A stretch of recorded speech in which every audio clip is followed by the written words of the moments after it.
Girls hostel मधलं भूत. फार पूर्वी शहरात एक गर्ल्स हॉस्टेल असायचे, जिथे कॉलेजचे विद्यार्थी राहायचे. तिथे अनेक मुली राहत होत्या. एके दिवशी अमेरिकेतील मोनिका नावाची NRI मुलगी त्या हॉस्टेलमध्ये राहायला आली. मी अमेरिकेहून आली आहे, मला इथे राहण्यासाठी खोली हवी आहे. किती दिवस? जोपर्यंत मी माझा अभ्यास पूर्ण करत नाही तोपर्यंत. आता मोनिका बाकीच्या मुलींसोबत हॉस्टेलमध्ये राहू लागली. एके दिवशी मोनिका तिच्या खोलीत रात्री झोपली असताना तिला काही आवाज आला. ती बाहेर आली. तिने पाहिले तर तिथे कोणीच नव्हतं. तिथे कोणी नाही आणि ती तिच्या खोलीत गेली. दुसऱ्या दिवशी ती काही मुलींसोबत बसून बोलत होती. तेव्हा सोनिया म्हणाली, मी लवकरच हे हॉस्टेल सोडून दुसरीकडे कुठेतरी राहायला जाणार आहे. हो, इथे रात्री खूप भीतीदायक आवाज येतात. हो, काल मलाही काही आवाज आला, पण घाबरण्यासारखे काय आहे? तुला नाही माहिती का, हे हॉस्टेल हॉन्टेड आहे. हो, लोक म्हणतात की या हॉस्टेलच्या ठिकाणी खूप वर्षापूर्वी एक तांत्रिक राहायचा, जो काळ्या जादूचा वापर करून आत्म्यांना कैद करत असे. असं म्हणतात की तो तांत्रिक तर मेला, पण त्या सगळ्या आत्मा अजूनही भूत बनून इथे भटकत आहे. काय म्हणताय? तांत्रिक आत्मा आणि झपाटलेले? हे खरं आहे मोनिका. आम्ही सगळे इथून जाणार आहोत. तू पण आमच्या सोबत चल. भूत असं काही नसतं, म्हणूनच मी कुठेही जाणार नाही. अशा प्रकारे मोनिकाने इतर मुलींच्या बोलण्याची खिल्ली उडवली. त्याच रात्री मोनिका तिच्या खोलीत झोपली असताना तिला बाहेरून कसला तरी आवाज आला आणि ती उठून बसली. ते भूत पुन्हा आलेली दिसते. खोलीतून बाहेर आल्यावर तिला कोणीच नसल्याचे दिसले. ते भूत मला घाबरले असे दिसते. एवढं बोलून मोनिका दरवाजा बंद करू लागली. तेवढ्यात तिला दूरवर एक सावली दिसली. ही कुणाची सावली आहे? ती सावलीच्या मागे जायला लागली. जशी ती सावलीकडे सरकत होती तशी सावलीही तिच्यापासून दूर जात होती. मग अचानक सावली खूप मोठी झाली. ही सावली खूप मोठी झाली आहे, पण ही सावली आहे कुणाची? असा विचार करत ती सावलीकडे धावू लागली. धावत धावत ती हॉस्टेलच्या गच्चीवर आली. गच्चीवर आल्यावर सावली गायब झाली. ही सावली कुठे गायब झाली? जाऊ दे, तिला जिकडे जायचं तिकडे ती गेली. जाऊ दे, मी आता झोपायला जाते. आणि पुन्हा एकदा मोनिका हॉस्टेलमधल्या रात्रीच्या गजबजाटाकडे दुर्लक्ष करून खोलीत येऊन झोपी गेली. दुसऱ्या दिवशी ती हॉस्टेलमध्ये काही मुलींसोबत बसली असताना सोनिया म्हणाली, मोनिका, आम्ही एक नवीन हॉस्टेल पाहिले आहे. उद्या सकाळी आपण सगळे तिकडे शिफ्ट होऊया. काय? तुम्ही खरंच हे हॉस्टेल सोडत आहात का? हो, इथे राहिलो तर ते भूत आपल्याला मारून टाकेल. मी तुला किती वेळा सांगितले आहे की हे भूत सारखे काही नाही, पण तुम्ही लोक माझं ऐकतच नाहीये. मोनिका, आम्हाला ते सर्व नाही माहिती. उद्या सकाळी आपण इथून निघणार आहोत. तुझं मन झालं तर तू पण येऊ शकतेस. त्या रात्री पुन्हा एकदा मोनिका तिच्या खोलीत झोपली होती. नंतर खूप मोठे आणि भयानक भूत तिच्याकडे आले. मोनिका, बघ, तुला भेटायला कोण आलंय? कोण आहे? अचानक समोर एवढं भीतीदायक भूत पाहून मोनिका घाबरते. तू कोण आहेस? आणि माझ्या खोलीचा दरवाजा बंद होता, तू आत कसा आलास? मी भूत आहे आणि कुठलाही दरवाजा आम्हा भूतांना थांबवू शकत नाही.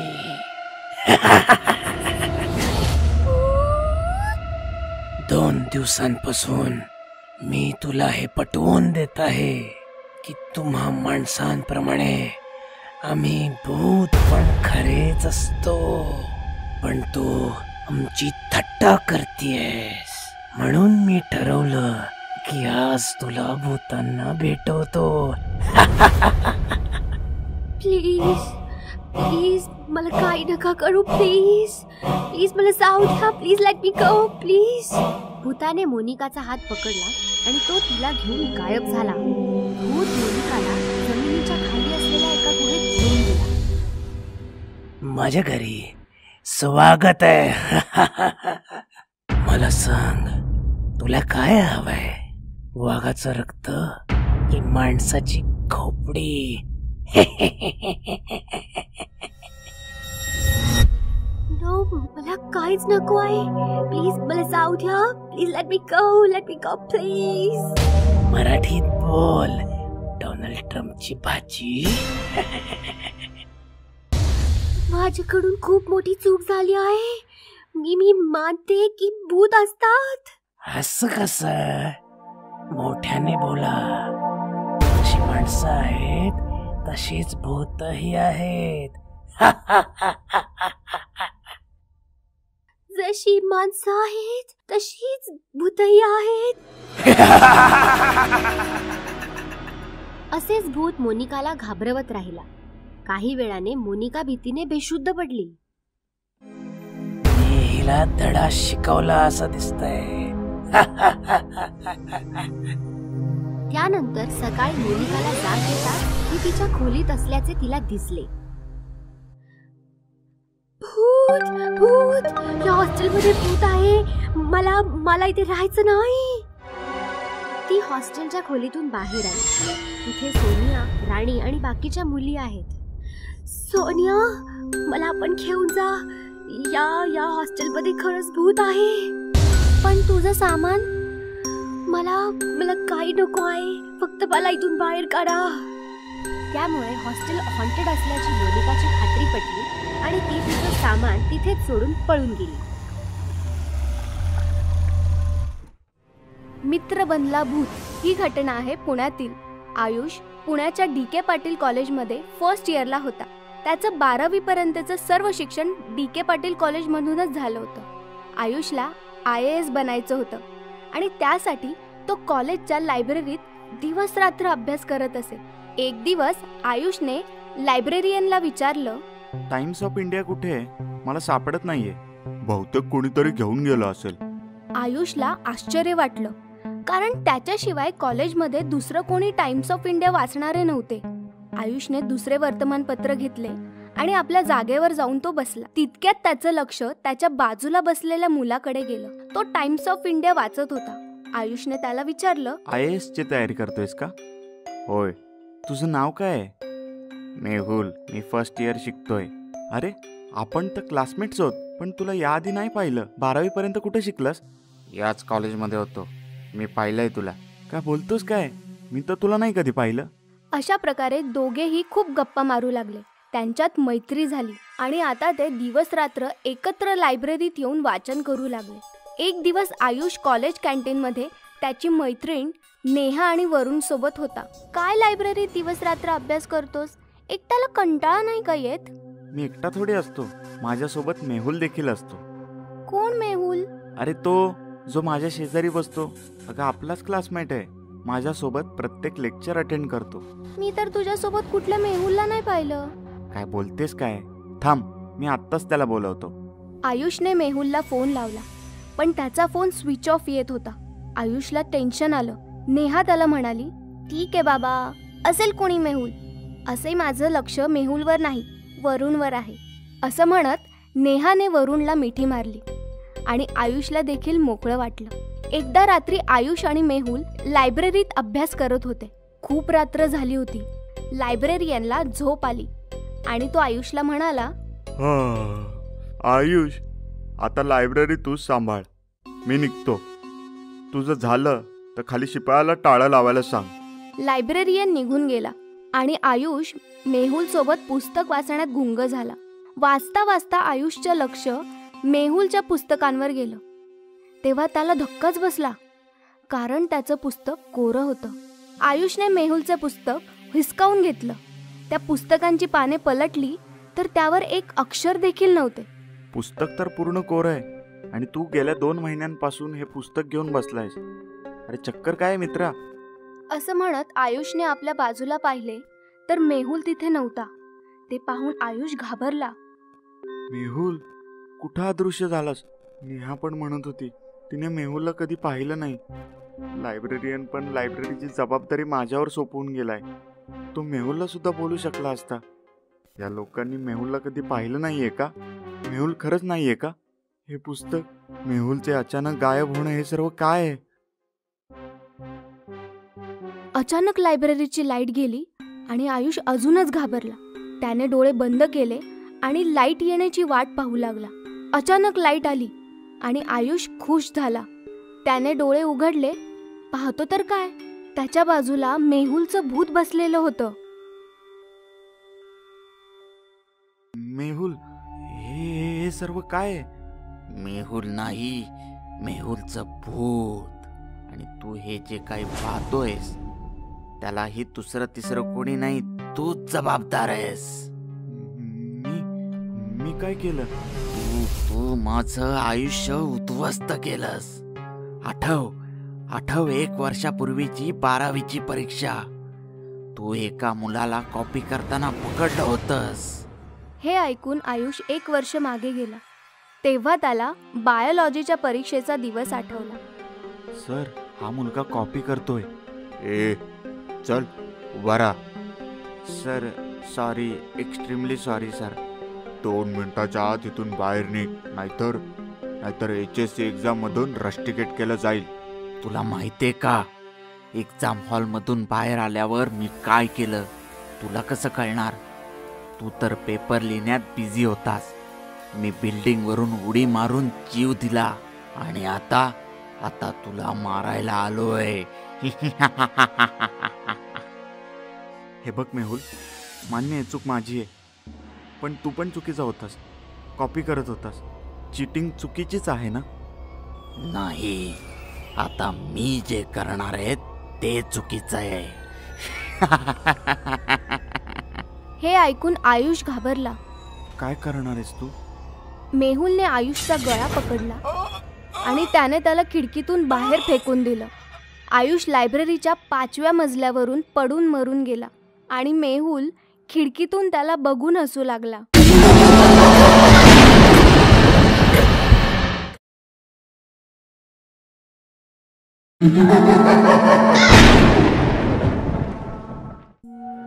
भूतिया ढाबा. नागपूर हायवेवरनं जय आपल्या वाईफ मिथिला सोबत चालला होता. अचानक जयला एक ढाबा दिसतो. Mithila, stop the car, stop. काय झालं? तो बघ, एक ढाबा आहे. लहानपणी मी आईबाबांबरोबर कितीतरी वेळ इकडे जेवलो होतो. बऱ्याच वेळापासून हा बंद पडलाय. असं वाटतंय आता पुन्हा ओपन झालाय. चल मग जेवून घेऊया इथेच. मिथिला आणि जय ढाब्याच्या आतमध्ये जातात. ढाब्याचे 2 वेटर्स गणपत आणि संपत मिथिला आणि जयच्या जवळ येतात. काय पाहिजे तुम्हाला? तुम्ही गणपत आणि संपत आहात ना? मला माहिती आहे तुमची नावं. मी लहानपणी तुमच्या ढाब्यावर यायचो. ऑर्डर बोला. शेवभाजी घेऊन या. मिथिला, इकडची शेवभाजी खूप फेमस आहे. गणपत आणि संपत किचन मध्ये जातात. थोड्या वेळाने किचन मधून स्टीलची प्लेट घेऊन 4 माणसं बाहेर येतात. थोडी वा कस्तुराबाई, गणपत आणि संपत आणि मिथिला आणि जयला घेराव घालतात. अरे कस्तुराबाई, तुम्ही धोंडीबा, राईट? मी तुम्हा सगळ्यांना ओळखतो यार. मला हे सांगा, इतक्या वर्षांपासून हा धाबा बंद का होता? तेव्हा चौघांनी प्लेट उचलून मिथिला आणि जयला दाखवतात आणि एकत्र विचारतात, याला ओळखता? प्लेटमध्ये एका माणसाचा चेहरा दिसतो. मिथिला आणि जय चपापतात आणि चौघांकडे पाहतात तर चौघेही भूत बनलेले असतात. जय चल, जय इथून चल, इथे काहीतरी गडबड आहे. ओळखता काय ह्याला? नाही ओळखलं. पण तुम्हा सर्वांना झालंय का यार? जय चल, भूत आहे ती सगळी. चौघे मिथिला आणि जयला घेराव घालतात आणि त्यांचं रक्त पिऊ लागतात. काही वेळापर्यंत त्यांच्या दोघांचे ओरडण्याचे आवाज येतात. मग शांतता पसरते. यांना ठिकाणावर लावा, कस्टमर्स येत आहेत. ढाब्यामध्ये जे कोणी कस्टमर्स यायचे त्यांची हीच अवस्था व्हायची. चौघेही कस्टमर्सना घेराव घालायचे. प्लेट उचलून एका माणसाचा चेहरा दाखवायचे आणि मग त्या कस्टमरचा खून करून त्यांचं रक्त प्यायचे. कुठलाही कस्टमर त्या प्लेटमध्ये कैद असलेल्या माणसाला ओळखायचा नाही आणि मारला जायचा. चौघेही भूत कस्टमर्सना मारायची आणि भूतिया ढाब्याचं रहस्य कधीही उलगडायचं नाही. एका रात्रीची गोष्ट आहे. राघव आणि शर्वरी हायवेवरून नागपूरच्या दिशेने चालले होते. तुझ्या पप्पानी लग्नाची परमिशन दिली, नाहीतर मी तुला पळवून नेलं असतं माहितीये. पण मी तुझ्या बरोबर कधीच पळून आले नसते. I love my dad. ओहो. राघव, मला भूक लागलीये. अच्छा बाबा, ढाब्यावर थांबूया ना कुठल्या तरी. तो बघ ढाबा. थांबव. राघव कार थांबवतो आणि दोघे धाब्यावर येतात. ब्युटिफुल. मला वाटतं खूप जुना ढाबा आहे. ऑर्डर सांगा. जे काही उपलब्ध आहे पटकन घेऊन या. गणपत आणि संपत किचन मध्ये जातात. मग चौघेही हातामध्ये प्लेट घेऊन बाहेर येतात आणि राघव आणि शर्वलीला घेराव घालतात. व्हॉट इज दिस? राघव, हे तर बाबा आहेत. हे माझे होणारे सासरेबुवा आहेत. त्यांना ताबडतोब इकडे बोलवा. हलवा समजलाय काय? नाही बोलवायचा. काय करणार तुम्ही? चौघही भूत बनतात. राघव आणि शर्वरी थरथर कापू लागतात. आम्ही सुडाच्या आगीत गेली अनेक वर्ष जळतोय. जिवंत राहायचं असेल तर बोलवा यांना. पटकन फोन कर. चल. हॅलो बाबा. बाबा, कुठे आहात तुम्ही? पटकन हायवेवरच्या ढाब्यावर या. इथले लोक आम्हाला मारून टाकतील. लवकर या बाबा. चौघही भूत राघव आणि शर्वरीला घेराव घालून बसतात. काय झालं? अजूनपर्यंत नाही आला तुझा बाप? अर्धा तास होऊन गेलाय. ते निघालेत, आता येतच असतील. आपल्याकडे जास्त वेळ नाहीये. गणपत, संपत, कामाला लागा. गणपत आणि संपत उठतात आणि धाब्यामध्ये रॉकेल घालायला सुरुवात करतात. रॉकेल वाहू लागतं. हे काय करता तुम्ही? प्लीज, ते येतच असतील. तुम्ही असं नका करू. तू गप्पा बस. आम्ही आमची तयारी करतोय. कसली तयारी? तेवढ्यात शर्वरीचे बाबा तिकडे येतात. शर्वरी तिच्या बाबांना बिलगते. बाबा, बाबा वाचवा आम्हाला. इथून घेऊन चला. बाळा, रडू नकोस. मी आता आलोय ना. काय तात्या सेठ, ओळखलं काय? तात्या सेठ धोबिडाच्या पायांवर पडतो. मला माफ करा. माझ्याकडनं चूक झाली होती. माझी मुलगी आणि जावयाला सोडा. मी तुमच्या पाया पडतो. नक्कीच सोडू. आधी तू तुझ्या मुलीला आणि जावयाला सांग की त्या रात्री काय झालं होतं. कस्तुरा, मला माफी दे. मला लाज वाटते. आपल्या गलिच्छ तोंडातून माझं नाव नको घेऊस. उठ आणि सांग सगळं काय ते खरं. उठतोयस की संपवून टाकूया ना. काय झालंय बाबा? काय झालं होतं त्या रात्री? बाळा, तेव्हा तू लहान होतीस. मी माझ्या मित्रांबरोबर दररोज या धाब्यावर दारू प्यायला यायचो, मजा करायचो. एके रात्री मी दारूच्या नशेमध्ये या धाब्यामध्ये. सांगा बाबा, काय केलं होतं तुम्ही? मी कस्तुराबाईचा रेप केला. काय? शी, तिरस्कार वाटतो मला तुमचा. एवढंच नाही, याने आणखीन एक घाणेरडं काम केलं होतं. याने मला, गणपत आणि संपतला खूप मारलं आणि रॉकेट टाकून आम्हा तिघांना जिवंत जाळलं. तेव्हापासून आमचा आत्मा सुडाच्या आगीत तडफडतोय. आज आमच्या आत्म्याला शांती मिळेल. तात्या, आम्ही रॉकेल ओतलेलंय. बस तुला आज पुन्हा एकदा आग लावायची आहे. तुझ्या मुलीला आणि जावयाला आम्ही काही नाही करणार, पण तुला नाही सोडणार. घे माचिस, प्लीज. मी रिक्वेस्ट करतो तुम्हाला. विचार कर, एकटाच जाणार की जावई आणि मुलीला सोबत घेऊन जाणार आहेस? ठीक आहे, मी तयार आहे. बाळा शर्वरी, तू राघवला घेऊन निघ इथून. बाबा, मी तुम्हाला सोडून नाही जाणार. हट्ट करू नको शर्वरी. मला माझ्या कर्मांची शिक्षा मिळते. तू निघून जा. राघव बेटा, हिला घेऊन जा आणि हिची काळजी घे. जा बाळा. चल शर्वरी, कम. राघव शर्वरीला घेऊन कारच्या जवळ जातो. तात्या शेठ माचीशी काडी पेटवतो आणि खाली फेकतो. आग भडकते. धाबा जळून राख होतो. त्या शहरात एक आंधळी चेटकीण राहत होती. त्या चेटकिणीचे दोन्ही डोळे गायब झाले होते. तिला काहीच दिसत नव्हतं. मला माहिती आहे तुम्ही सगळे इथे लपलेले आहात. मला दिसत नाही याचा फायदा उचलताय, पण तुम्ही माझ्यापासून सुटू शकत नाही. लपून बसलेले लोक ती त्यांच्या दिशेने येत असल्याचे पाहून श्वास रोखून धरतात, थरथर कापायला पळून जाण्याचा प्रयत्न करतात. काही जमिनीवर शांतपणे झोपतात. त्यातल्या एकावर चेटकिणीचा पाय पडतो. ती त्याला पकडायला गेल्यावर तो पळू लागतो. माझ्याशी हुशारी, पण मी या खेळाचा आनंद घेत आहे. मी पाहते तुम्ही किती दूर पळतात. चेटकिण धावणाऱ्या माणसाकडे हात पुढे करते. तिचा हात मोठा होऊ लागतो. तो माणूस हातातून निसटण्याचा प्रयत्न करतो, पण चेटकिण त्याला पकडते आणि स्वतःकडे ओढते. पळून चाललास कुठे? माझ्या तावडीतून सुटून तर दाखव. सोड मला, मला वाचवा वाचवा. तुला काय हवंय?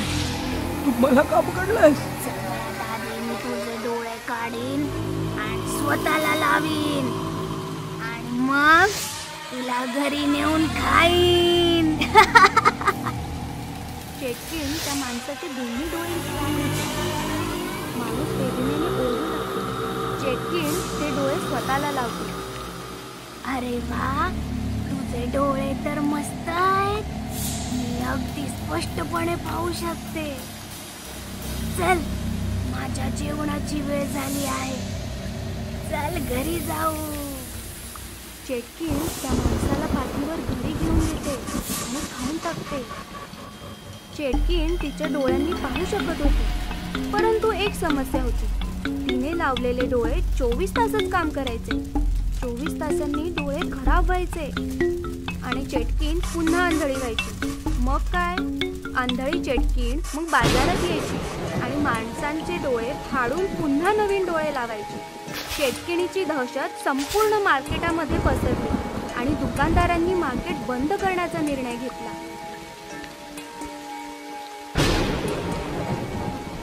भावांनो, ती अंधळी चेटकिण रोज येत असते आणि कोणाला ना कोणाला घेऊन जाते. पोटी ग्राहकही बाजारात येत नाही. काय करायला पाहिजे? जोपर्यंत चेटकिणीला काही इलाज नाही तोपर्यंत बाजार बंद ठेवूया. होय होय, बाजार बंद ठेवूया. होय होय, बाजार बंद ठेवूया. अशा प्रकारे दुकानदारांनी बाजार बंद केल्याने संपूर्ण बाजारपेठेत शांतता पसरली. रात्र झाली की चेटकिण बाजारात यायची, पण बाजारात कोणीच नसायचं. चेटकिण खूप शोधायची, पण ते माणूस सापडायचा नाही. बाजार बंद झाल्यासारखा दिसतोय. आता माझे काय? मला डोळे आणि अन्न कसे मिळणार? ठीक आहे, मी शोधून काढते. कोणीतरी मिळेलच. चालत चालत चेटकिण हॉस्पिटलमध्ये पोहोचते. तिला पाहून सर्व लोक इकडे तिकडे धावू लागतात. चेटकिण डॉक्टरांच्या केबिनमध्ये येते. डॉक्टर थरथर कापायला लागतात.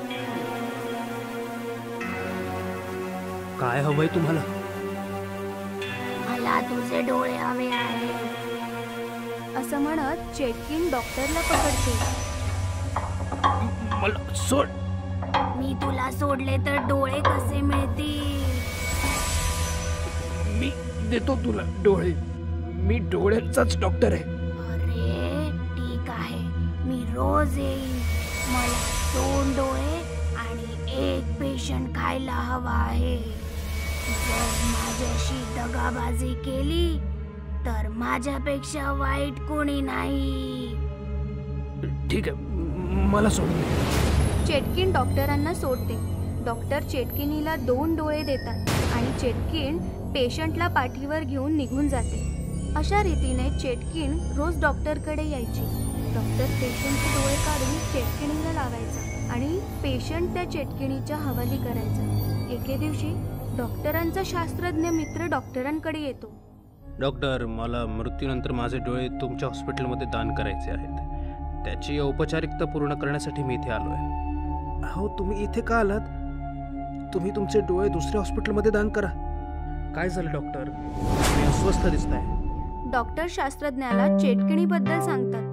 डॉक्टर, काळजी करू नका. मी चेटकिणीसाठी असे डोळे बनवीन की ती पाहतच राहील. मग शास्त्रज्ञ रात्रंदिवस मेहनत करून चेटकिणीचे डोळे बनवतात आणि डोळे घेऊन डॉक्टरकडे येतात. हे घ्या डॉक्टर, हे डोळे चेटकिणीला लावा. हे कोणत्या प्रकारचे डोळे आहेत? हे कृत्रिम डोळे आहेत. त्यात कॅमेरा आहे ज्यामुळे चेटकीण बघू शकेल. यात आणखी एक खास गोष्ट आहे. खास गोष्ट ती काय? मला या डोळ्यांमध्ये एक मायक्रोबॉम्ब बसवता आला आहे, ज्याचा रिमोट माझ्याजवळ आहे. मग चेटकिणी येते आणि शास्त्रज्ञ पटकन लपतो. डॉक्टरांचे डोळे तयार आहेत की नाही? तयार आहे, तुम्ही झोपा. चेटकिण आडवी होते. शास्त्रज्ञाने दिलेले डोळे डॉक्टर हे काय डोळे आहेत डॉक्टर? याच्यामध्ये तर खूप तेजस्वी प्रकाश आहे. ते एका लहान मुलाचे डोळे आहेत ना, त्यामुळे धारदार आहेत. ठीक आहे, मी जाते, उद्या तयार राहा. असे बोलून चेटकिण निघून जाते. चेटकीण निघून गेली. वैज्ञानिक, बाहेर या. शास्त्रज्ञ बाहेर येतो. मग डॉक्टर आणि शास्त्रज्ञ चेटकिणीच्या मागे मागे हॉस्पिटलच्या बाहेर येतो. आता आपण स्फोट करू शकतो असे म्हणत शास्त्रज्ञ रिमोट काढतो आणि बटन दाबतो. चेटकिणीच्या डोळ्यात टिक टिकचा आवाज येतो. अहो, हा टिक टिकचा आवाज कसला आहे? मग मोठा आवाज येतो आणि चेटकिणीच्या चिंध्या उडतात. शास्त्रज्ञाच्या बुद्धिमत्तेमुळे चेटकिण मरते आणि संपूर्ण शहर चेटकिणीच्या तावडीतून मुक्त होतं.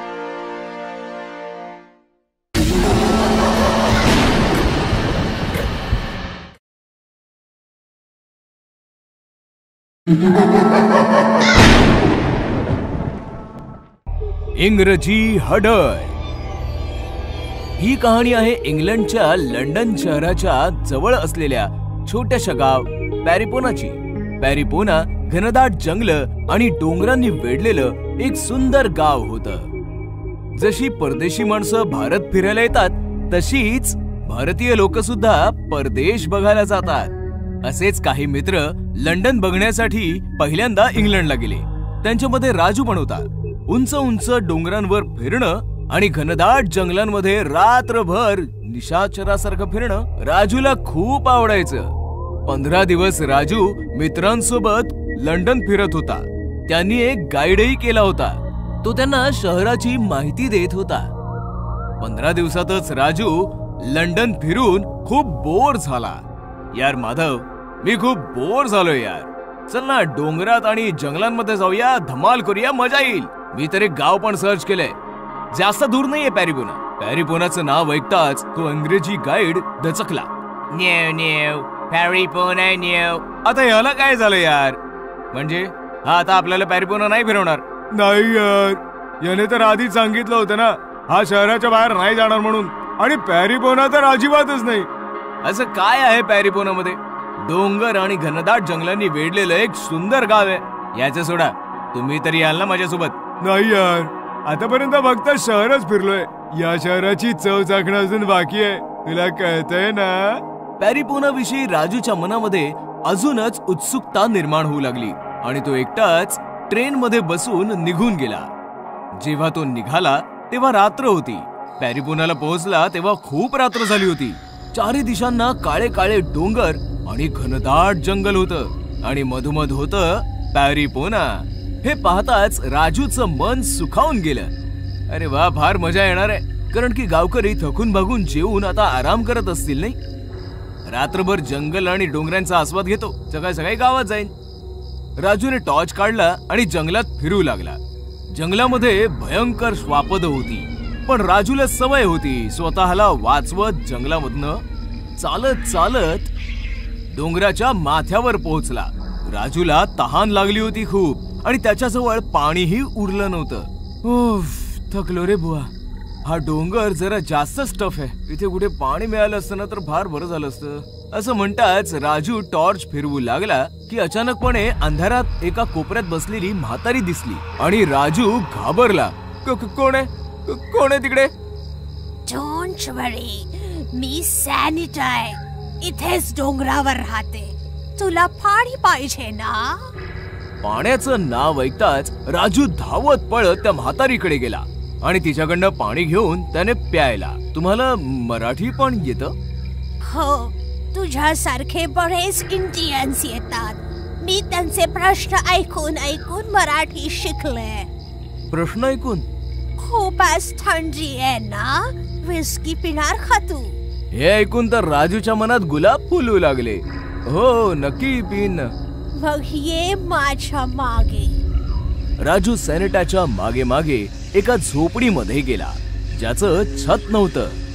डोक्यावर चंद्र लटकत होता. अजबच झोपडी आहे ही. तेव्हा राजूची नजर लाकडाच्या पिंपावर गेली. वाटतंय की ह्याच्यामध्ये विस्की आहे. राजूने इकडे तिकडे पाहिलं, पण सॅनिटा नव्हती कुठेच. वाटतंय की काही कामानिमित्त बाहेर गेली असावी. मी विस्की तरी पिऊन घेतो. जसं राजूने पिंपाचं झाकण उघडलं, तो अवाकच झाला, कारण की त्याच्यामध्ये विस्की नाही, एक भयंकर विलायती हडळ बसली होती. राजू घाबरला. हडळ हसत हसत बाहेर आली. सॅनिटा, सॅनिटा. अरे विड्या, मीच तर सॅनिटा आहे. तुला फसवून इकडे घेऊन आले. पण असं का? कारण मी उपाशी आहे. मला तुला खायचंय. आता कळलं मला. गाईड पॅरीपोनाला यायचं का नाही म्हणत होता. प्लीज मला सोड, मला सोड ना. नक्कीच, तुला सुटायची संधी मी नक्कीच देईन. तू मला एक प्रश्न विचार. मी जर बरोबर उत्तर दिलं तर तू मरशील. मला उत्तर नाही आलं तर मी जळून जाईन आणि तू वाचशील. विचार, किती कठीण प्रश्न विचारायचा आहे तो विचार, पण एक लक्षात ठेव, प्रश्न एकच विचारायचाय. राजू कोंडीत सापडला. त्याला कळत नव्हतं की कोणता प्रश्न विचारला जावा जो सर्वात कठीण असेल आणि ज्याचं उत्तर त्या हडळीला येत नसावं. अरे देवा, कुठे अडकलोय मी ह्या. अशा कठीण प्रसंगी सोपं काम पण कठीण होऊन जातं, आणि हिने तर प्रसंगच अजून कठीण केलाय. म्हणजे कठीण प्रश्नाचं उत्तर देणं हिच्यासाठी सोपं आहे. राजू संकटात सापडलाय हे बघून ती हडळ जोर जोरात हसू लागली. तिच्या जोर जोराच्या हसण्याच्या आवाजाने ते डोंगरही थरथर कापू लागले, ज्यामुळे तेही थरथरू लागले. काय झालं? प्रश्नाचं उत्तर नाही, प्रश्न विचारायला सांगितलाय. तो सुद्धा सगळ्यात कठीण प्रश्न, जो तुझा जीव वाचवू शकेल. चेहरा तर असा केलाय जसं काही मीच तुला एखादा प्रश्न विचारलाय. विचार तर करू दे. कर कर, पटकन विचार कर. मला खूप भूक लागलीये. भूक तर मला पण लागलीये, पण माझा जीव वाचला तर मी खाईन ना. विचार कर राजू, लवकर विचार कर. अशा प्रकारे राजूने बराच वेळ आपलं डोकं खाजवलं, पण त्याला एकही कठीण प्रश्न सुचला नाही. त्याच्या डोक्यामध्ये प्रश्न तर भरपूर होते, परंतु प्रश्न तर भरपूर आहेत, पण ही हडळ पटकन त्याचं उत्तर देईल आणि मला माझा जीव गमवावा लागेल. नाही नाही नाही, फालतू प्रश्न विचारून कोंबड्यासारखं हलाल नाही व्हायचं आहे मला. कोंबडीचं अंड. अचानकपणे राजू जोराने ओरडला. मिळाला, प्रश्न सापडला. हे ऐकताच हडळ खुश झाली. अच्छा, मला पण बघू दे किती कठीण प्रश्न आहे. जो कोणी या झोपडीत आलाय तो झोपडीच्या बाहेर नाही गेला, एवढं लक्षात ठेव. चल विचार. मी तुला जो प्रश्न विचारणार आहे ना, तो मी लहानपणापासूनच ऐकतोय, पण कोणी याचं उत्तर नाही देऊ शकलं. याचं खरं उत्तर जगातला कोणी माणूस नाही देऊ शकत. अरे तर मग पटकन विचार ना. प्रश्न हा आहे की आधी कोंबडी आली की अंड? आधी कोंबडी आली की आधी अंड? कोंबडी, अंड, नाही, अंड, कोंबडी, अंड, कोंबडी, अंड, कोंबडी, नाही, नाही. अशा प्रकारे हडळ अंड आणि कोंबडी करत राहिली आणि प्रश्नामध्ये गुरफटून गेली. थोड्या वेळाने अचानकपणे ती हडळ जळू लागली आणि बघता बघता ती हडळ जळून भस्म झाली. म्हटलं होतं ना मी, या प्रश्नाचं उत्तर आजपर्यंत कोणी नाही देऊ शकलंय. अशा प्रकारे राजूने आपल्या प्रश्नाने आणि सोबतच अख्ख्या पॅरीपोनाला हडळीच्या जाचातून मुक्त केलं. भूतिया परिवार पार्ट 3. गोष्ट आहे लखनपूरची. मेघना आणि शंकर पती पत्नी होते. त्यांचं स्वतःचं एक घर होतं. घर फारच मोठं होतं, म्हणूनच बरेच भाडेकरू त्यांच्या बायका मुलांसोबत त्यांच्या घरामध्ये राहायचे. घराच्या समोरच एक छोटंसं मैदान होतं, ज्याच्यावर भाडेकरूंचे छोटे छोटे मुलं रात्री क्रिकेट खेळायची. एका रात्रीची गोष्ट आहे. मेघना आणि शंकर झोपले होते आणि तेवढ्यात अचानक लाईट गेली. अरे देवा, हे लाईट पण आत्ताच जायचे होते. कोळसा सपणार आहे ना, म्हणून कदाचित लोड शेडिंग केले. झोप गा आता गपचूप. दोघं पती पत्नी अशा गप्पा मारत होते की तेवढ्यात त्यांचा दरवाजा बाहेरून कोणी ठोठावू लागला जोरजोरात. अरे देवा, आता एवढ्या रात्रीचं कोण आलंय? जा ग, दरवाजा उघड. अहो ऐका ना, मला खूप भीती वाटते. तुम्ही पण चला ना माझ्यासोबत. मूर्ख कुठची. चल. दरवाजा जोर जोरात वाजवला जात होता. मेघना आणि शंकर दरवाजापाशी आले आणि शंकरने दरवाजा उघडला, पण बाहेर कोणीच नव्हतं. इथे तर कोणीच नाहीये. नक्कीच कोणी मस्करी करत असेल. चला ग, चल पटकन झोपूया, असं म्हणून दोघांनी दरवाजा बंद केला आणि परत बेडरूम मध्ये येऊन झोपले. जसा दोघांचा डोळा लागला, परत कोणीतरी दरवाजा ठोठावू लागलं, पण यावेळेस दोघांनी तो आवाज नजरेआड केला.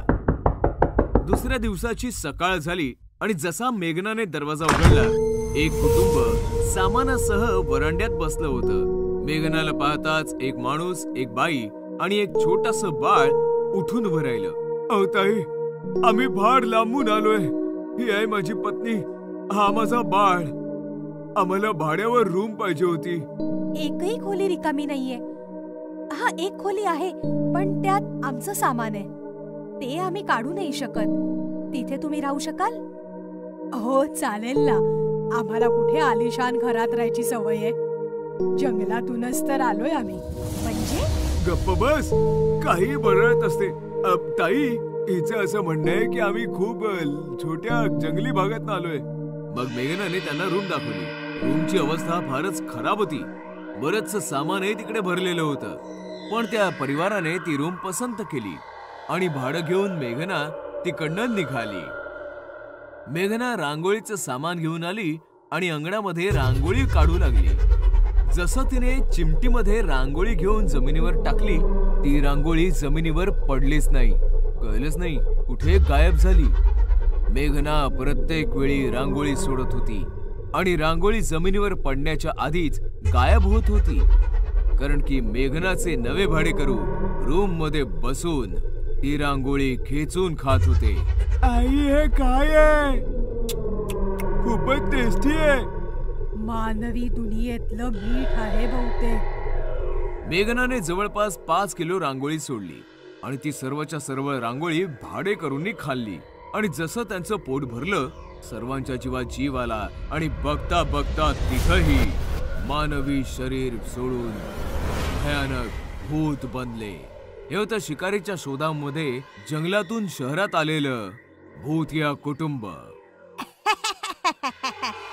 असं वाटतंय की त्या बाईला उचलून तिथेच कच्च खाऊन टाकावं. अगं वेडे, ती बाई तर फक्त हाडांचा सापळा आहे. खरी मजा तर भाडेकरूंच्या गोल मटोल कच्च्या बच्चांमध्ये आहे. भूत बाबा, मला तर एकही बाळ दिसलं नाहीये. काय आपण चुकीच्या घरामध्ये तर नाही आलो ना? भूत बाळा, माणसांची बाळ देखील भूतांसारखी दिवसा झोपतात आणि रात्रभर जागी असतात. रात्र होताच ती तुला समोरच्या मैदानात सापडतील. चला आता आपण झोपूया. मग भूतिया परिवार वटवाघळांप्रमाणे छताला चिकटून झोपलं. रात्र झाली तेव्हा मैदानामध्ये छोटी छोटी गोलमोल मुलं क्रिकेट खेळत होती. मेघना आली आणि मुलांना ओरडू लागली. अरे गोंधळ नका घालू. चला आपापल्या घरी जा, झोपा जा आणि आम्हाला पण झोपू द्या. भूतांसारखं रात्रभर जागं राहायचंय का? पण मुलं खेळतच होती आणि मेघना त्रासून तिकडनं निघाली. तेव्हा भूत बाळ मनुष्याच्या रूपामध्ये तिकडे आलं आणि सर्वांशी गोड गोड भाषेमध्ये बोलू लागलं. हो, आम्ही पण भाडेकरू आहोत. आजच तुमच्या भाड्याच्या घरात राहायला आलोय. आता आपण रोज खेळायला येऊया. चला, कोणाची बॅटिंग आहे? तू नवीन आहेस, पहिला चान्स आज तुलाच देतो. भूत बाळाने बॅट पकडली आणि जसा बॉल आला त्याने बरोबर तो त्याच्या रूमच्या दिशेने मारला.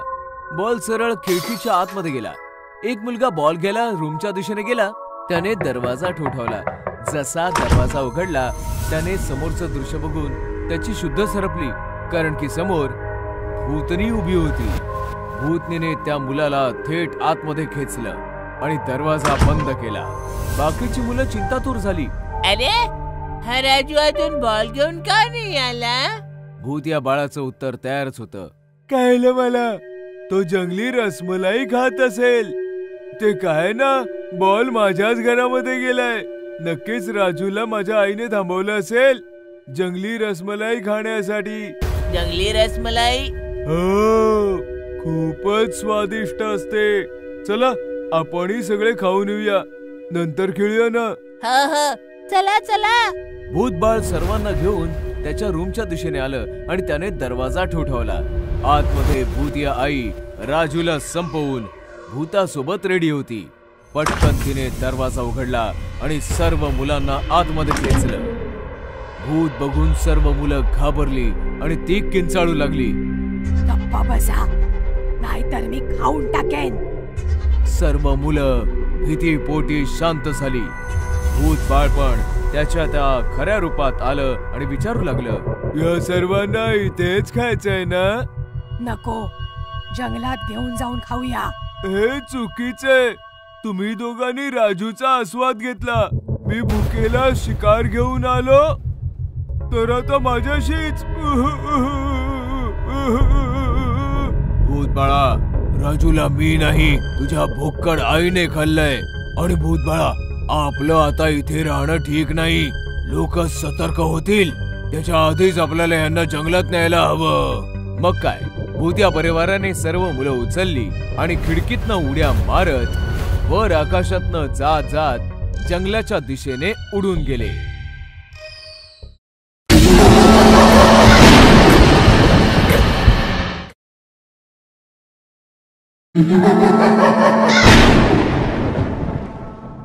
भूतिया सेल्समन. ही गोष्ट आहे कानपूरची. कानपूर शहराच्या बाहेरच्या जागेत 2 वर्षांपूर्वी मानसरोवर हाऊसिंग सोसायटी उभी झाली होती. राघव आणि ललिताचं नवं लग्न होऊन त्यांनी त्यांचा फ्लॅट मानसरोवर सोसायटीमध्ये बुक केला. दोघेही सोसायटीमध्ये राहायला आले तर सोसायटी बघितल्यावर ललिता खुश झाली. खूपच सुरक्षित आणि सुंदर सोसायटी आहे. हो, तू वर जा, मला चेअरमन साहेबांनी बोलवले. राघव चेअरमनला भेटला तर चेअरमन म्हणाले, सोसायटीमध्ये तुमचं स्वागत आहे. तुम्हाला पूर्ण सिक्युरिटी मिळेल. फक्त एका गोष्टीची काळजी घ्या. कोणती गोष्ट? कोणताही सेल्समन आला तर चुकूनही दरवाजा उघडू नका. चेअरमनचं म्हणणं ऐकताच राघव रागावला आणि वर त्याच्या रूम मध्ये आल्यावर ललिताला म्हणाला, का सेल्समनचं काही आयुष्य नसतं? एका सेल्समनच्या प्रगतीचे सर्व रस्ते बंद दरवाजाच्या इकडे येऊन बंद होतात. तुला सेल्समन्स विषयी इतकी आपुलकी काय? ललिताचं म्हणणं ऐकताच राघव गप्प बसला. दुसऱ्या दिवशी सकाळी राघव तयार होऊन ऑफिसला निघून गेला. ललिता दरवाजा बंद करून आंघोळीसाठी निघाली तर अचानक तिला आठवलं, अरे, शॅम्पू तर आणलाच नाही. आता आंघोळ कशी करू? तेवढ्यात डोरबेल वाजली. ललिताने दरवाजाच्या पीपहोल मधून पाहिलं तर बाहेर सेल्समन उभा होता. हा, याच्याकडे शॅम्पू नक्की असेल. ललिताने दरवाजा उघडला तर सेल्समॅन बडबड करू लागला. गुड मॉर्निंग मॅम, मी विकास ब्युटी टोनर कंपनी मधनं आलोय. सेल्समॅन सुरू झाला तर ललिता हैराण झाली. अरे स्टॉप इट, मला फक्त एक शॅम्पू हवाय. ललिताने सेल्समॅन कडनं शॅम्पू खरेदी केला आणि सेल्समॅन निघून गेला. दुसऱ्या दिवशी ललिता झोपेतनं जागी होऊन हॉलमध्ये आली तर तिने पाहिलं राघव सोफ्यावर बसला आहे. ललिताने मागणे येऊन राघवला मिठी मारली. डार्लिंग, लवकर जाणार होतास ना?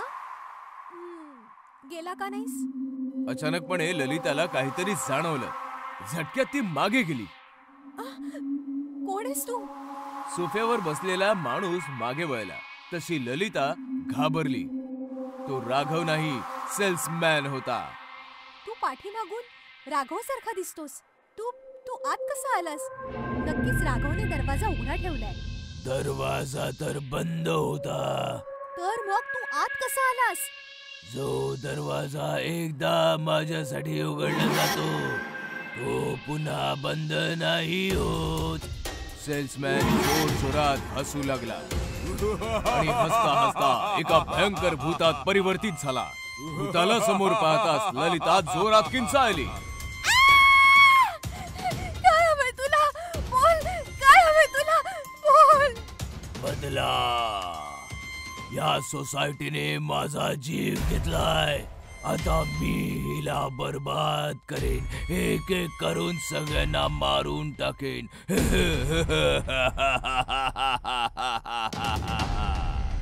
सेल्समॅन ललिताच्या दिशेने पुढे येऊ लागला आणि ललिता मागे मागे सरकू लागली. राघव त्याचा मोबाईल त्याच्या बेडरूम मध्ये विसरला होता. मोबाईल घेण्यासाठी तो परत त्याच्या फ्लॅट समोर आला आणि चावीने दरवाजा उघडू लागला, पण दरवाजा उघडलाच नाही. हा उघडत का नाही बरं? अचानक आतून आवाज आला ओरडण्याचा आणि राघव घाबरला. ललिता, काय झालं? दरवाजा उघड. राघव दरवाजा ठोठावत होता आणि आत भूताने ललिताला गॅलरीतून खाली लटकवलं होतं. राघव, राघव वाचव, राघव वाचव. मी पण असाच मेलो होतो.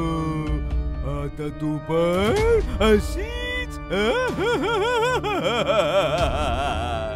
राघव दरवाजा ठोठावत होता तेवढ्यात चेअरमन तिकडे पोहोचले. जोवर तुझी बायको जिवंत आहे तो दरवाजा उघडणार नाही. सेल्समॅन साठी दरवाजा उघडून ललिताने चूक केलीये. पण तो असं का करतोय? ही गोष्ट 2 वर्षांपूर्वीची आहे, जेव्हा ही सोसायटी नवीन नवीन तयार झाली होती. एक सेल्समॅन इकडे सोसायटीत आला तेव्हा मी त्याला थांबवलं. अरे, तू आतमध्ये कसा आलास? सोसायटीमध्ये सेल्समॅन अलाउड नाहीयेत. मी विकास आहे साहेब, वॉचमॅन पासून लपून आलोय. माझ्या भावाला मोठा जॉब मिळणार आहे, त्याच्यासाठी पैसे जमा करतो साहेब. प्लीज मला वर जाऊ द्या ना. नाटकं करू नकोस, पळ इकडनं. मी त्याला धक्के मारून बाहेर काढलं म्हणून तो पायपावरनं वर चढला आणि पाय घसरून खाली येऊन पडला. तेव्हापासून त्याचा आत्मा सोसायटीमध्ये भटकतोय. जो दरवाजा उघडतो त्याला तो खाली पाडून मारून टाकतो. चेअरमॅनचं म्हणणं ऐकताच राघव वेड्यासारखा ओरडत दरवाजा ठोठावू लागला. विकास दादा, दरवाजा उघडा. मी तुमचा छोटा भाऊ राघव. ती माझी बायको आहे, तिला काही करू नका. सेल्समॅनचं भूत ललिताला खाली सोडणारच होतं. तेवढ्यात त्याने राघवचा आवाज ऐकला. त्याने लगेच ललिताला वर खेचलं. ललिताचा जीव वाचला. सेल्समॅनचं भूत लगेच दरवाजाकडे पळालं. त्याने दरवाजा उघडला. समोर राघव उभा होता. भूताने राघवला मिठी मारली. राघव, माझ्या भावा, कसा आहेस तू? मी ठीक आहे दादा. तुम्ही का गेलात आम्हाला सोडून? मला तुला मोठा माणूस बनवायचं होतं. मी मोठा माणूस बनलोय दादा, हे बघा. ललिता दोघांजवळ आली तेव्हा राघवने ललिताला सांगितलं, तू विचारत होतीस ना की माझं सेल्समॅनवर एवढं प्रेम काय आहे? कारण की माझा हा भाऊ सेल्समॅन होता जो माझ्यासाठी मेला. मी एका सेल्समॅनचा छोटा भाऊ आहे. सेल्समॅनचं भूत राघव आणि ललिताकडे बघून बोलू लागलं. खरंच राघव, खूप मोठा माणूस बनलायस तू. ललिता, मला माफ कर. प्रतिशोधाच्या आगीमध्ये मी जळत होतो. तुम्हा दोघांना पाहताच ती आग विझून गेली. आता मला मुक्ती पाहिजे. अलविदा. असं म्हणताच सेल्समॅनचं भूत सोसायटीतून कायमसाठीचं मुक्त झालं आणि राघव आणि ललिता आनंदात राहू लागले. व्हॅलेंटाईन्स वाली रात्र. गोष्ट आहे कोकमपुरा शहरातली. सॅम नावाचा फारच जवान आणि हँडसम मुलगा ट्रेनने त्याच्या मावशीच्या शहरी कोकमपुराला येत होता. ट्रेन स्टेशनवर थांबताच मावशीने सॅमला तिच्या छातीशी कवटाळलं. पहिल्यांदाच माझ्या शहरात आलास, आता मी तुला कुठे जाऊ नाही देणार. काळजी करू नकोस मावशी, अख्खी फेब्रुवारी मी इकडेच एन्जॉय करेन. व्हॅलेंटाईनचा महिना आहे, तुझ्या शहरातून कुठल्या मुलीला नक्कीच पटून घेऊन जाईल. सॅमचं म्हणणं ऐकताच मावशी अचानकपणे दचकली. कोकमपुरामध्ये व्हॅलेंटाईन नाही साजरा होत सॅम. पण सॅमचं लक्ष कुठे वेगळीकडेच होतं. अचानकपणे त्याला चक्कर येऊ लागली. हे काय होतंय? काय झालं बाळा? असं वाटतंय ही जागा, हे शहर मी आधीही पाहिलंय. मला कळत नाही काय काय दिसू लागलंय. डोकं प्रचंड दुखतंय. सॅमचं म्हणणं ऐकताच मावशी हसू लागली. अरे वेड्या, आयुष्यात पहिल्यांदा आलायस इथे. रात्रभर प्रवास झालाय ना तुझा, त्यामुळे झालंय असं. मग सॅम मावशी सोबत मावशीच्या घराकडे निघाला. दुसऱ्या दिवशी संध्याकाळी सॅमने मावशीच्या गॅरेजमध्ये एक बाईक बघितली आणि मावशीला आवाज दिला. मावशी. मावशी तिकडे आली तेव्हा सॅमने विचारलं, ही बाईक आशिष दादाची आहे ना? सॅमचं म्हणणं ऐकताच मावशी इमोशनल होऊन बोलली, हो, ही आशिषचीच बाईक आहे. माझा आशिष अगदी तुझ्यासारखाच दिसायचा. देवाने त्याला माझ्यापासून हिरावून नेलं. मावशी रडू लागली आणि सॅमही भावुक झाला. आशिषची बाईक घेऊन सॅम फिरत फिरत रोझी गार्डनला पोहोचला. कळत नाहीये असं का वाटतंय की या गार्डनची माझं जुनं नातं आहे. मला गार्डन मध्ये जाऊन बघायला पाहिजे. सॅम एंट्री गेटवर पोहोचला पण वॉचमनने त्याला तिकडे थांबवलं. नवीन आहेत काय? माहिती आहे ना, व्हॅलेंटाईन संपेपर्यंत रोजी गार्डन उघडत नाही. सॅमने वॉचमन सोबत बरीच उज्जत घातली पण काही फायदा नाही झाला. सॅम परत बाईक पाशी आला आणि अचानकपणे त्याने पाहिलं बाईक मध्ये कोणीतरी गुलाब लावलं होतं. गुलाब बघताच सॅम खुश झाला. चला, इथे आल्याचा काहीतरी फायदा झाला.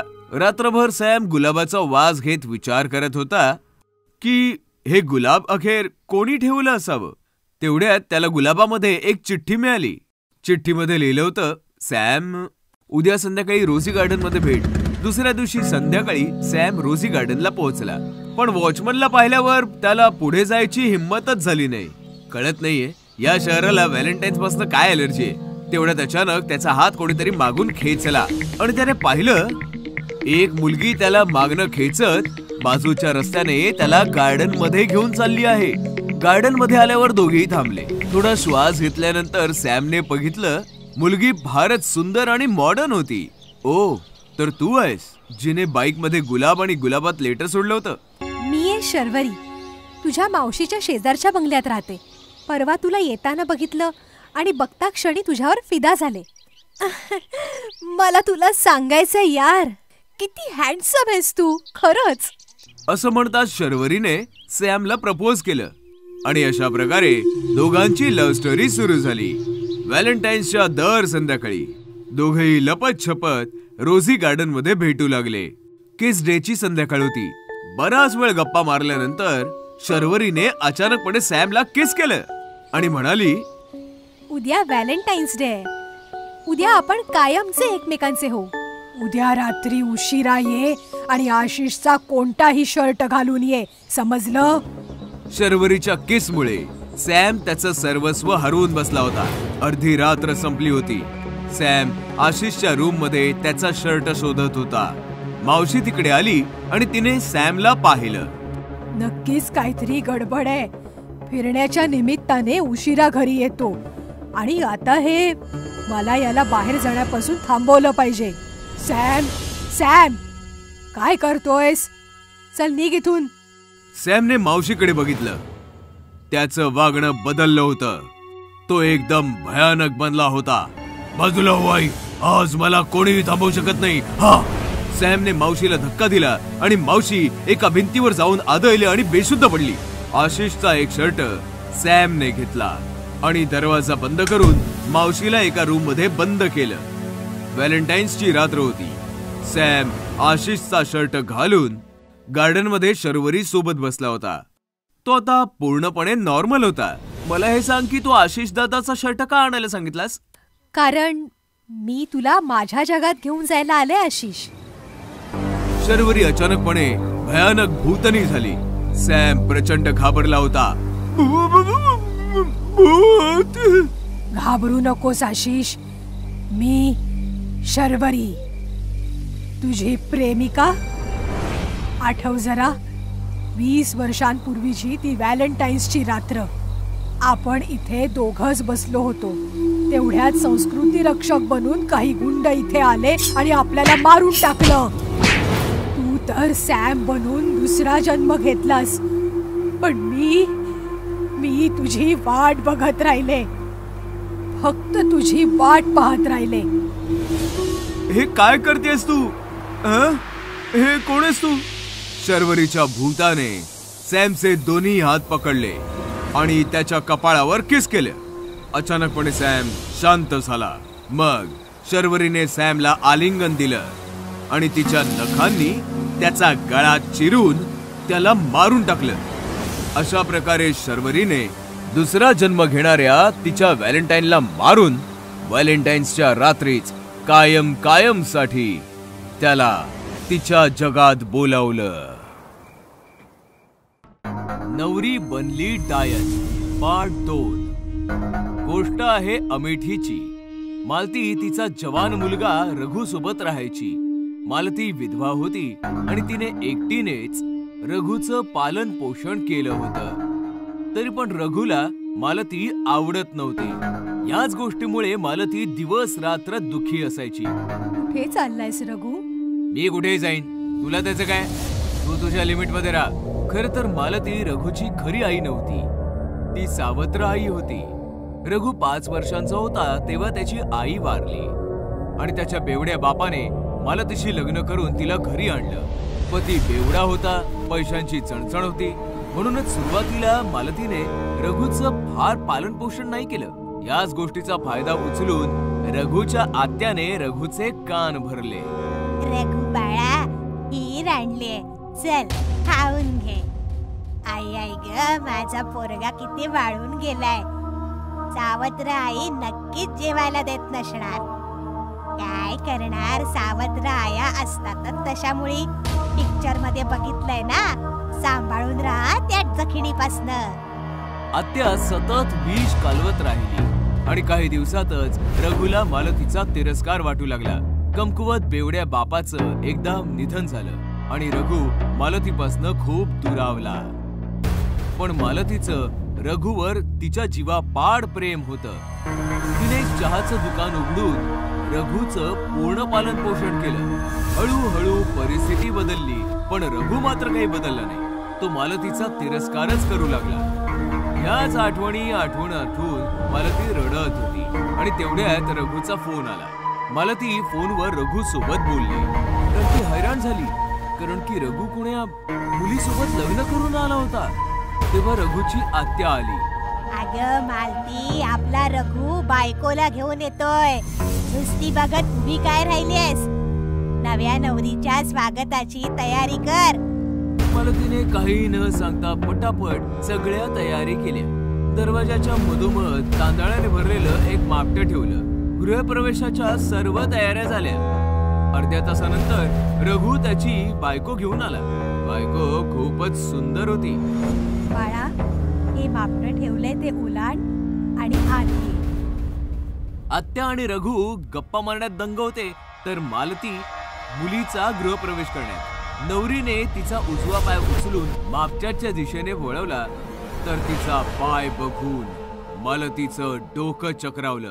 तिचा पाय अगदी उलटा होता. विवाहितेने उलट्या पावलांनी तांदळाचं मापटं उलाटलं आणि मालतीकडे पाहून फार विचित्रपणे हसली. मालती घाबरली आणि घाबरून स्वतःच्या रूम मध्ये गेली. रघुला कळलंच नाही की मालतीला अचानकपणे असं काय झालं. मी म्हटलं होतं ना तुला, या हडळीला तुझ्या लग्नामुळे आनंद झाला नसणार. बिचाऱ्या नव्या नवरीचं स्वागत पण नीट नाही केलं. काही हरकत नाही, मी आहे ना, मी सगळी तयारी केलेली आहे.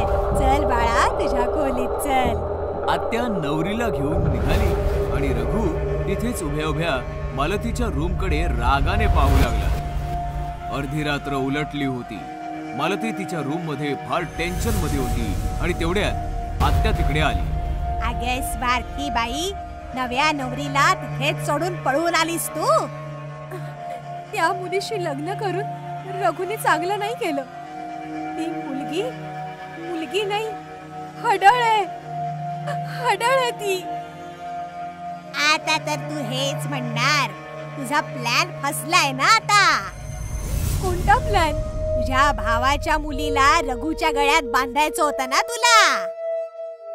पण मी असं होऊ नाही दिलं. तुम्ही पहिल्यापासून ओळखता या मुलीला? मुलीला नाही ओळखत मी, पण रघुने भेटवलं होतं मला हिला. प्रेम करतो तो तिच्यावर. मग मी म्हटलं लग्न करून टाका. खूप चुकीचं केलं तुम्ही. रघुचं आयुष्य उद्ध्वस्त केलं. आता तिथून रागावून निघून गेली आणि लपून रघुच्या रूमच्या समोर आली. आता बघते मी आत दोघांमध्ये काय मस्ती चाललीये. आत्याने हळूच हातांनी दरवाजा उघडला, तर तो पटकन उघडला. आतमध्ये रघु बिछाण्यावर झोपला होता, पण नवी नवरी मात्र बिछाण्यावर नव्हती. अरे, ही नवी नवरी कुठे निघून गेली? तेव्हा बुवाची नजर वर फॅनवर गेली आणि तिचे डोळे विस्फारले. लग्नाच्या कपड्यात एक भयानक म्हातारी डायन फॅनला उलटी लटकून फिरत होती आणि आत्याकडे पाहून जोर जोरात हसत होती. नाही सोडणार, कोणालाच नाही सोडणार. सगळ्यांना मारून टाकेन. आत्या तिकडनं पळाली आणि सरळ मालतीच्या रूम मध्ये आली. खरंच बोलत होतीस तू. ती मुलगी एक भयानक घडळ आहे. मी तर तिचे उलटे पाय आधीच बघितले होते. मग तेव्हा काही बोलली का नाहीस तू? हे राम, आता काय होणार? काय फायदा? मी सांगितलं जरी असतं तरी तुम्ही माझ्यावर विश्वास ठेवला नसता. ते सगळं सोड आणि हे सांग की रघुला कसं वाचवायचंय. ती हडळ रघुला नाही सोडणार. तुम्ही काळजी नका करू, मी अजून जिवंत आहे. तुम्ही चला, माझ्या बरोबर चला. आत्या आणि मालती पळत पळत रघुच्या रूम मध्ये गेल्या, तर डायन रघुच्या छातीवर बसून त्याला चावत होती. रघु जोर जोरात ओरडत होता. लग्न करायचंय, मधुचंद्र करायचंय. बघ तू, आता बघच मी तुला कसं उद्ध्वस्त करून टाकते. आत्या वाचव, मला वाचव, आत्या. ते दृश्य फारच भयानक आणि विचित्र होतं.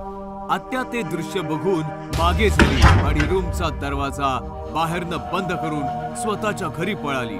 आत्या, आत्या वाचव. तुझी आत्या तर पळून गेली रघु, पण तुझी आई आहे. घाबरू नकोस, घाबरू नकोस रघु. डायनने रघुला सोडलं आणि ती उलट्या पावलांनी चालत मालतीच्या दिशेने वळाली. आई सांभाळ, ती तुझ्या दिशेने येते. रघुच्या तोंडून पहिल्यांदा आई शब्द ऐकून मालतीमध्ये जणू 10 हत्तींचं बळ आणि खूप सारी ताकद आली. डायनने तिच्यावर उडी मारली आणि मालतीने फार बहादुरीने तिला चकमा दिला आणि स्वतःला वाचवलं. आणि पटकन डायनचे पाय पकडून तिला उलट लटकवलं. डायन तडफडू लागली, जोर जोरात किंचाळू लागली. सोडा, सोडा मला, मारून टाकीन मी, मारून टाकीन सगळ्यांना. सोडा.